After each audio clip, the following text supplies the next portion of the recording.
Good morning, students. Now, today we will continue the chapter number first, India in the 18th century. And now, today we will discuss about the topic the Marathas, the rule of the Peshwas, the Sikhs, the Rajputs, and the Jats. And now we will discuss about the first point, the Marathas. The Marathas emerged as strong contender means Pratyogi of the declining Mughals. They overcame the setback caused by the killing of Shivaji's son and successor mean Uttaraधिकारी, Shambhaji in a battle with Aurangzeb. Mean to से मराठा पतन हो रहे मुगलों के प्रबल दावेदार के रूप में उभरे और उन्होंने औरंगजेब के साथ युद्ध में शिवाजी के बेटे और उनके उत्तराधिकारी की हत्या के कारण हुए झटकों पर विजय प्राप्त की। Shambhaji's son Sahu was arrested by Aurangzeb.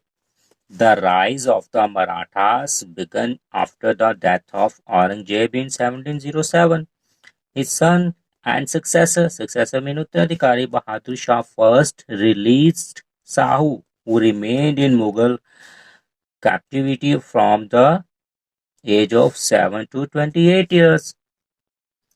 Shambhaji के पुत्र साहू को औरंगजेब ने गिरफ्तार कर लिया और 1707 ईस्वी में औरंगजेब की मौत के बाद मराठाओं का उदय शुरू हुआ और उनके बेटे और उत्तराधिकारी बहादुर शाह फर्स्ट ने साहू को रिहा कर दिया, जो कि 7 से 28 वर्षों तक मुगलों की कैद में रहे थे।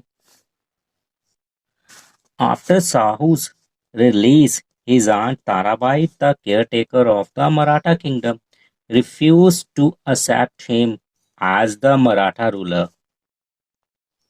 साहू की रिहाई के बाद मराठा साम्राज्य की देखरेख करने वाली उनकी चाची ताराबाई ने उन्हें मराठा शासक के रूप में स्वीकार करने से मना कर दिया।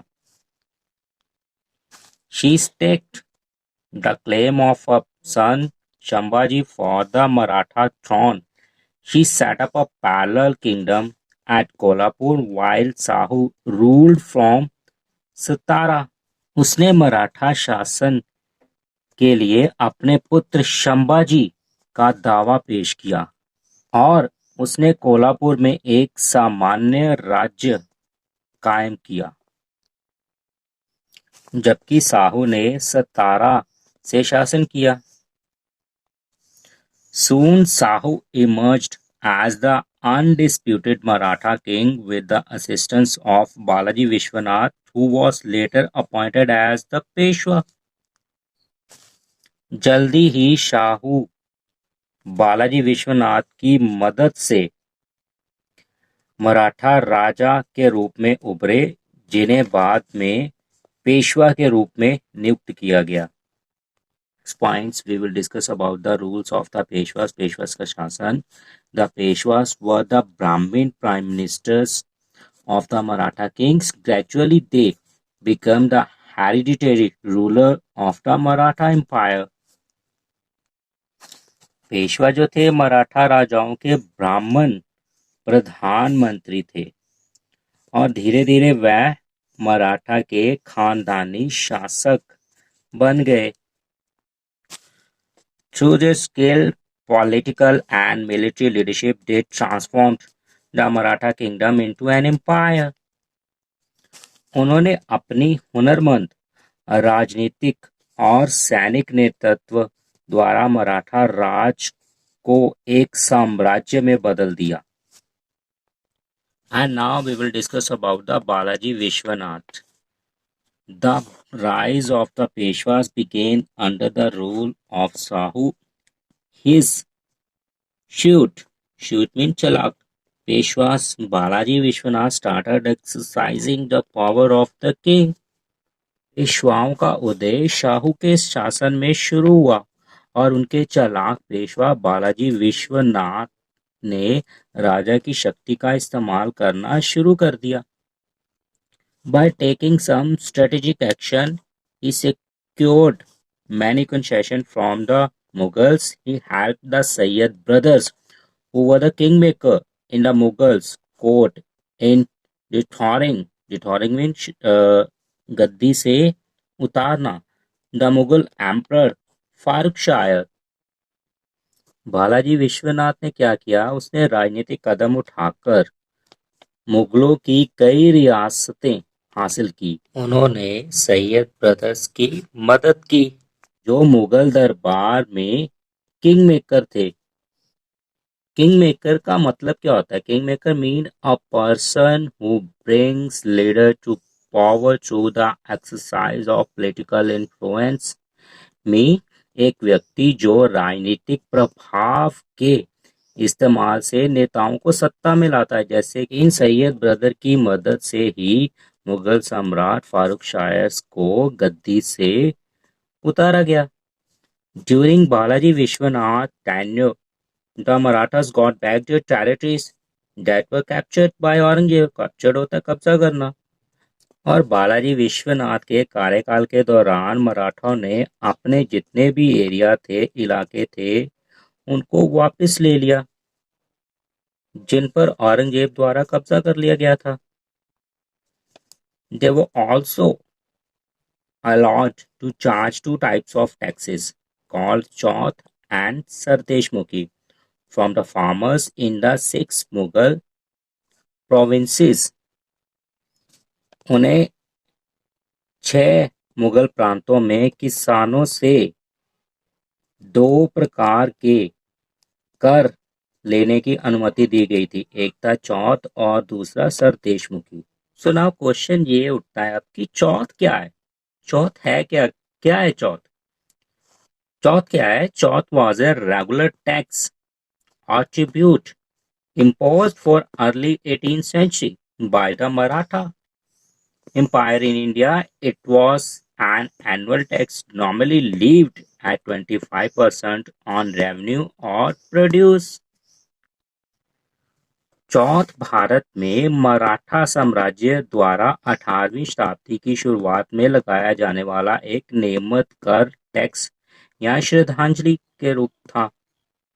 ये एक सालाना कर था जो राज्य की आय यानी इनकम की उपज पर 25% लगाया जाता था. और नेक्स्ट है सरदेशमुखी. सरदेशमुखी क्या है? Sardeshmukhi was an additional levy of 20% on those land which the Marathas claimed hereditary right. Sardeshmukhi उन जमीनों पर 10% के अतिरिक्त टैक्स लगाते थे जिन पर मराठाओं ने खानदानी अधिकारों का दावा किया था. Now we will discuss about the Bajirao first.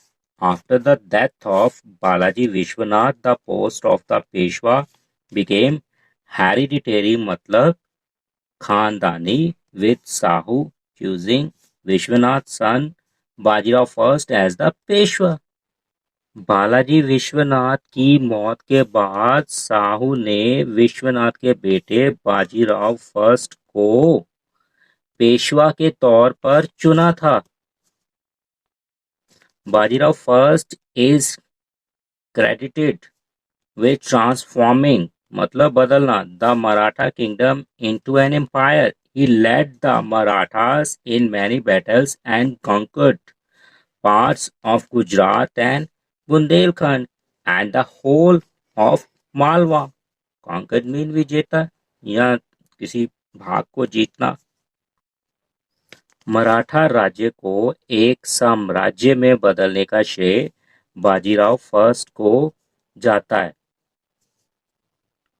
उन्होंने कई युद्धों में मराठाओं का नेतृत्व किया और गुजरात, बुंदेलखंड और पूरे मालवा के कुछ हिस्सों पर विजय प्राप्त की.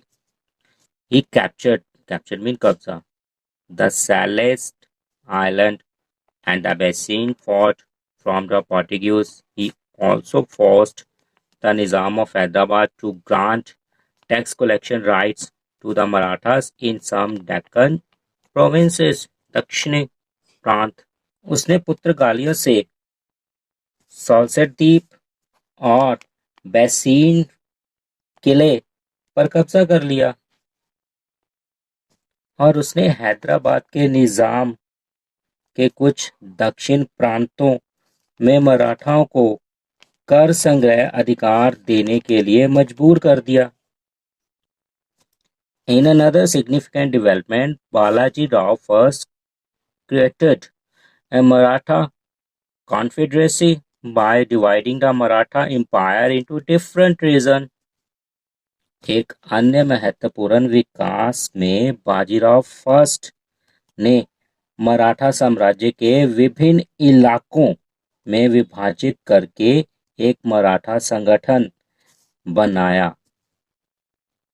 These regions were placed under the autonomous Swashasan rule of the chief of prominent important Marathas families. These families were the Scindias, Holkar, Bhonsle and Gaikwads.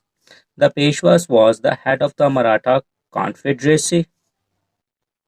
In area में मराठा परिवारों के प्रमुखों को स्वशासन के तहत रखा गया था और ये फैमिलीज, ये परिवार थे जैसे कि सिंधिया, होलकर, भोंसले और गायकवाड्स, जो पेशवा मराठा संगठन के प्रमुख थे। And now we will discuss about the Nana Saheb Peshwa और Balaji Bajirao. Bajirao first was succeeded by his son Balaji Bajirao.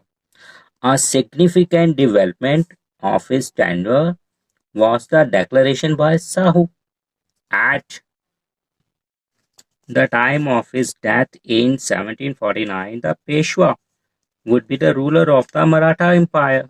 Bajirao first को उनके पुत्र बाजीराव ने सफलता दिलाई थी।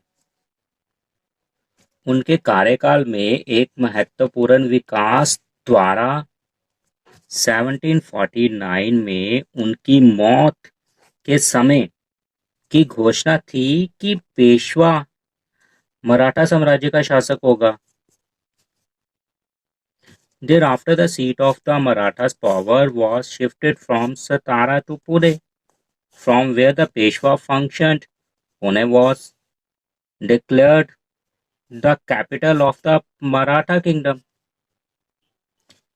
इसके बाद मराठा शक्ति की सीट सतारा से पुणे में तब्दील कर दी गई थी और पुणे को मराठा साम्राज्य की राजधानी घोषित कर दिया गया था। Bajirao first continued the expansion of the Maratha Empire. Under him, the Marathas emerged as a dominant force. They controlled most of the North India and made significant gains in the East and South India. Bajirao first ने मराठा साम्राज्य का विस्तार जारी रखा और उसके अधीन मराठा साम्राज्य एक प्रमुख शक्ति के रूप में उभरा और उन्होंने उत्तर भारत के ज्यादातर हिस्सों को नियंत्रण किया और पूर्व और दक्षिण भारत में महत्वपूर्ण लाभ कमाया।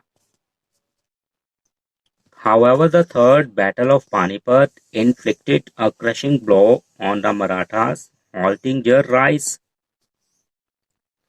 हालांकि पानीपत की तीसरी लड़ाई में मराठाओं को एक कुचलने वाला झटका दिया। पानीपत की तीसरी लड़ाई ने मराठाओं को एक कुचलने वाला झटका दिया, जिनसे उनका जो उत्थान था वो बिल्कुल ही रुक गया। The Marathas never recovered from the Panipat defeat. Their power was further weakened, with the various Maratha chiefs asserting their independence. मराठे पानीपत की हार के बाद उबर नहीं पाए।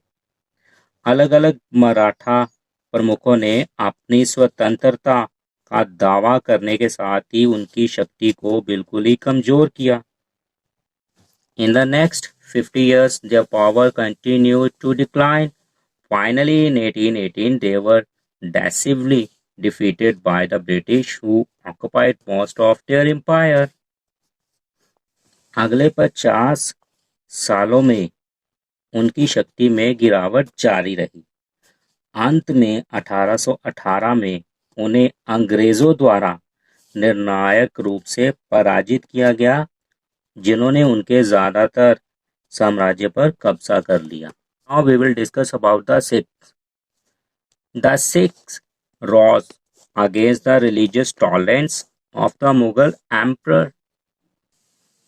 Aurangzeb's fifth Guru and Tegh Bahadur was arrested, executed by Aurangzeb for protesting the forcible conversion of Hindu to Islam. Asserted mean जोर दिया, executed मारा जाना। हम बात कर रहे हैं सिखों की। सिख मुगल सम्राट औरंगजेब की धार्मिक असहनशीलता के खिलाफ उठ खड़े हुए। उनके 5वें गुरु गुरु अर्जन देव जी और 9वें गुरु गुरु तेग बहादुर को औरंगजेब ने हिंदुओं के जबरन इस्लाम धर्म बदलने के विरोध में गिरफ्तार कर लिया। हिंदू और मुस्लिम दोनों के जबरन इस्लाम धर्म बदलने के विरोध में उन्हें गिरफ्तार कर लिया। To fight the Mughal, the 10th Sikh guru Gobind Singh formed a military order called Khalsa. और मुगलों से लड़ने के लिए सिखों के 10वें गुरु श्री गुरु गोबिंद सिंह जी ने एक खालसा नामक सैन्य संगठन बनाया। Gradually, the Sikh organized themselves into a warrior groups called Misls. The head of a Misl called Misaldar. The Misaldars conquered various parts of Punjab and Jammu and ruled over them independently. धीरे धीरे सिखों ने खुद को मिसल नामक योद्धा समूहों में संगठित किया और एक मिसल का मुखिया मिसलदार होता था, उसको मिसलदार कहा जाता था। मिसलदारों ने पंजाब जम्मू के अलग अलग हिस्सों पर विजय प्राप्त की और स्वतंत्र रूप से उन पर शासन किया। अब बात ये आती है कि मिसल है क्या? क्या है misl? Misl generally refer to the sovereign states of Sikh confederacy that rose during the 18th century in the Punjab region. The first misl was Faisalpuriya Misl, which was established by Nawab Kapoor Singh. Mean to say misl का अर्थ यानी कि meaning है आमतौर पर सिख संगठन के शासित राज्यों को संदर्भित करता है, उनको इकट्ठा करता है, जो 18वीं सदी में पंजाब के एरिया में उभरे। फैजलपुरिया मिसल पहली मिसल थी जिसको नवाब कपूर ने इसको स्थापित किया था। बात आती है मिसलदार की। मिसलदार क्या होता है? Head of the misl was called misldar. कि जितनी भी मिसलें हैं, चाहे वो फैजलपुरिया है, चाहे जो भी मिसलें हैं, 12 मिसलें हैं, उनके जो मुखिया होते थे उनको हम कहते थे मिसलदार। Towards the end of the 18th century, Ranjit Singh, head of the Shukarchakia Misl, brought all the Misaldar on the western side of the Satluj River under his control. 18वीं सदी के अंत में शुक्रचकिया मिसल के मुखिया महाराजा रंजीत सिंह ने सतलुज नदी के पश्चिमी किनारे पर सभी मिसलदारों को अपने नियंत्रण में ले लिया। He unified the regions under their control too. From the first Sikh kingdom, और उसने सिख राज्य बनाने के लिए नियंत्रण वाले इलाकों को एकजुट किया। He became the first Sikh Maharaja. His capital was Lahore. Ranjit Singh, also called the Sher-e-Punjab, was a brilliant commander and an able statesman. Statesman means Rajneta. He had a correct measure of the might of the British. वह पहले सिख महाराजा बने। उनकी राजधानी लाहौर थी। रंजीत सिंह, जिसे शेर पंजाब कहा जाता है, वह एक अच्छे शासक, सेनापति और एक सक्षम राजनेता थे और उनके पास अंग्रेजों की ताकत का सही मापदंड था. So he signed a friendship treaty called the Treaty of Amritsar with them. Under the treaty, the British accepted his sovereignty over his kingdom and promised not to interfere in its affairs. अंग्रेजों के साथ एक मित्रतापूर्वक संधि यानी कि अमृतसर की संधि पर हस्ताक्षर किए. अमृतसर की संधि है क्या? क्या है अमृतसर की संधि जो उन्होंने अंग्रेजों के साथ की थी? इस संधि के तहत अंग्रेजों ने उनके राज्य पर उनकी संप्रभुता को स्वीकार कर लिया और उनके किसी भी मामलों में हस्तक्षेप न करने का वादा किया. The Satluj River was accepted as the boundary between the Sikh kingdom and the British territories. Sutlej नदी को सिख साम्राज्य और ब्रिटिश इलाकों के बीच की सीमा के रूप में स्वीकार किया गया था. The treaty enabled Ranjit Singh to secure his eastern border that touched the British territories. He expanded his kingdom in the northern and the western direction of the Satluj River. इस संधि ने रंजीत सिंह को अपनी पूर्वी सीमा को सुरक्षित करने के लिए सक्षम बनाया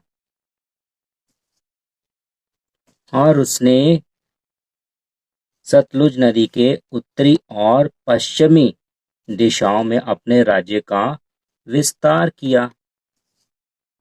महाराजा Ranjit Singh died in 1839, leaving a large Sikh kingdom. However, his successor could not rule independently for long. They were defeated by the British, who annexed मतलब कि कब्जा कर लेना या शामिल कर लेना अपने साम्राज्य में द सिख किंगडम.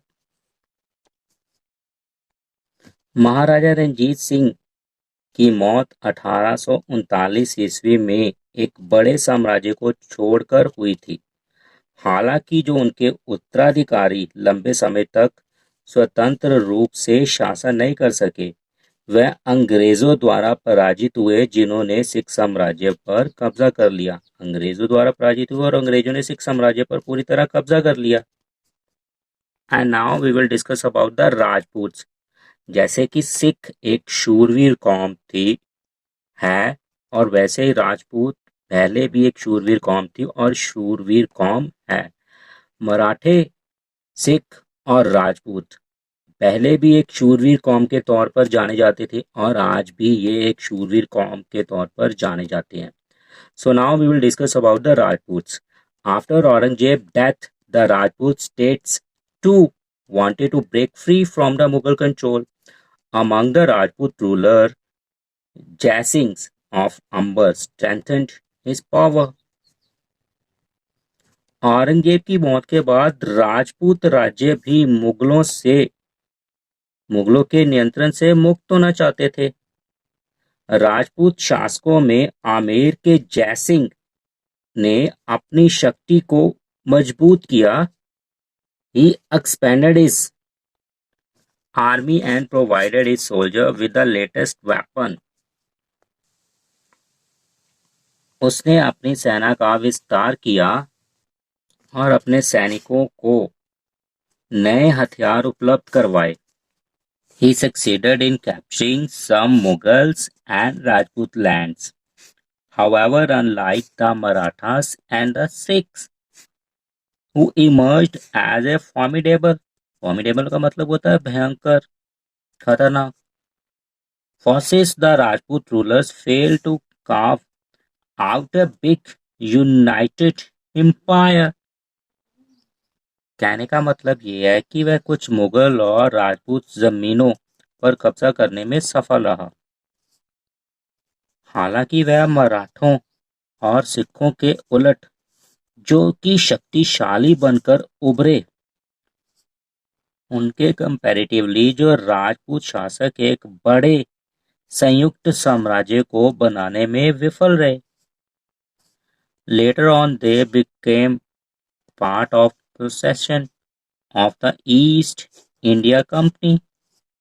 बाद में वह ईस्ट इंडिया कंपनी की संपत्ति का हिस्सा बन गए. And now we will discuss about the last point of this chapter, the Jats. Jats भी जो हैं, जो जाट कम्युनिटी है, वो इतिहास में एक शूरवीर कौम के तौर पर इनको हम जानते हैं. In the early 17th century, the Jat farmers living around Delhi and Mathura were ill-treated by the Mughals. 17th यानी कि 17वीं शताब्दी की शुरुआत में मुगलों द्वारा दिल्ली और मथुरा के आसपास रहने वाले जाट किसानों के साथ बुरा व्यवहार किया जाता था. They fought the Mughals after initial defeat. शुरू से ही the Jats succeeded in bringing a large territory under their control. वह मुगलों के साथ लड़े. शुरुआती हार के बाद बड़े इलाकों को अपने नियंत्रण में लाने में सफल रहे. They formed the Jat kingdoms of Bharatpur. Deeg was the capital of this kingdom. Maharaja Surajmal was an illustrious Shandar Jat ruler. He was a great warrior and an able statesman, राजनेता. उन्होंने जाट साम्राज्य का गठन किया. डीग इस राज्य की राजधानी थी. महाराजा सूरजमल एक प्रसिद्ध जाट शासक थे. वह एक महान योद्धा और सक्षम राजनेता थे.